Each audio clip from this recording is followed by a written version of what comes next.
Hernia के लिए क्या इलाज होता है? हर्निया को कैसे ठीक किया जाए?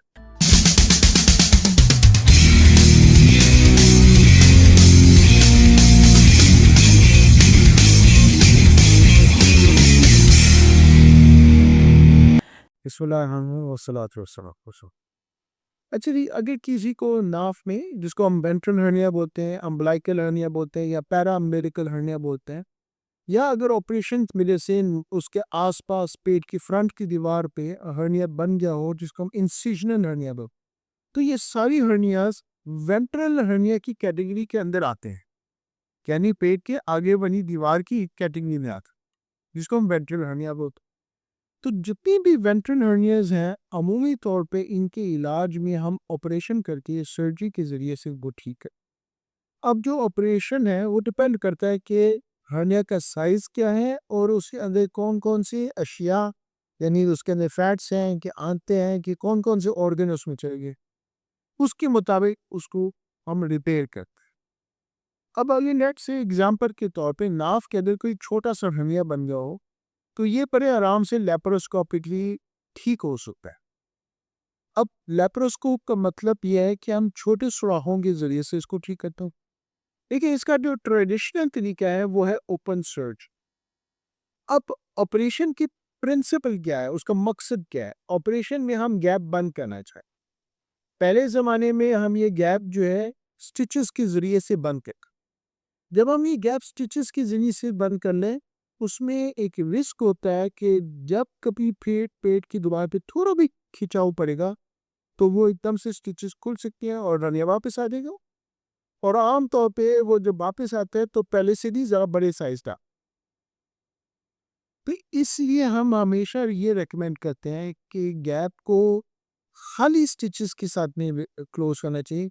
कोशिश करना चाहिए कि उसमें कोई जाली लगा के उसको क्लोज। वजह क्या है? जब आप खाली स्टिचेस करते हैं तो उसमें इतना टेंशन डेवलप हो जाता है कि वो फिर टियर कर देता है मसल को स्टिच, और वो मसल टियर होके खुल जाता है। लेकिन जाली के अंदर वो टेंशन जो है वो डिस्ट्रीब्यूट हो जाए और उसके बाद खिंचाव नहीं पड़ता एक जगह पे, तो इसलिए उसकी पायदारी ज़्यादा होती। तो जब हमने ओपन सर्जरीज करनी शुरू की, तो ये जो गैप है, हम इस गैप के ऊपर जाली लगा देते थे और उसको स्टिचिंग कर देते थे और काफ़ी अच्छे रिजल्ट्स आते थे, लेकिन फिर भी हर्निया वापस आ जाते थे। और उसके और भी मसाइल होते थे ओपन सर्जरी में कि जाली के ऊपर पानी जमा हो जाता था। तो वक्त के साथ साथ हमें ये बात समझ आई कि जाली को अंदर की जानिब फिट करने से ज़्यादा फायदा होगा है, बट जिस पर बाहर की जानिब के लिए हमें पेट की दीवार पे स्किन में बड़ा कट लगाना पड़ता है और फैट्स को हटानी पड़ती हैं ताकि मसल नज़र आ जाए। उसके ऊपर जाली फिट करके स्टिचिंग करनी होती है कि जब वो वापस फैट्स अपनी जगह बैठती हैं, तो वहाँ पर पानी जमा हो जाता है। इसको सिनोमा बोलते हैं।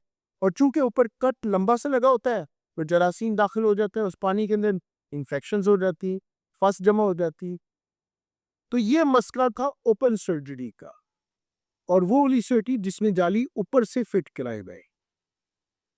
अब आ जाए लेप्रोस्कोप की तरफ।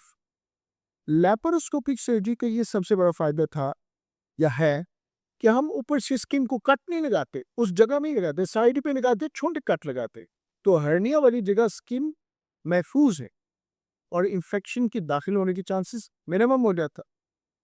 साइड पे कट लगा के छोटे से चावल के दाने के बराबर कैमरा अंदर लेके गए और अंदर से पेट की दीवार को मुआयना किया, तो पूरे पेट की दीवार नजर आती। ओपन सर्जरी में आप सिर्फ उतना हिस्सा देख सकते हैं जहां पर आप ऑपरेट करना है। लेप्रोस्कोपी सर्जरी में पूरा हिस्सा नजर आ रहे थे। फिर आप देखते हैं कि कहाँ कहाँ वो गैप है, उसके मुताबिक जाली को फिट करते हैं और वहां पर क्लिप्स लगा के स्टिचिंग करके उस हर्निया को क्लोज करके बाहर आ जाते हैं। उसमें आपके ये जो सिरोमा है, जो फैट्स के हटाने से फ्लूइड्स जमा होते हैं वो नहीं होता है, स्किन नहीं खुलती, इन्फेक्शंस नहीं होते।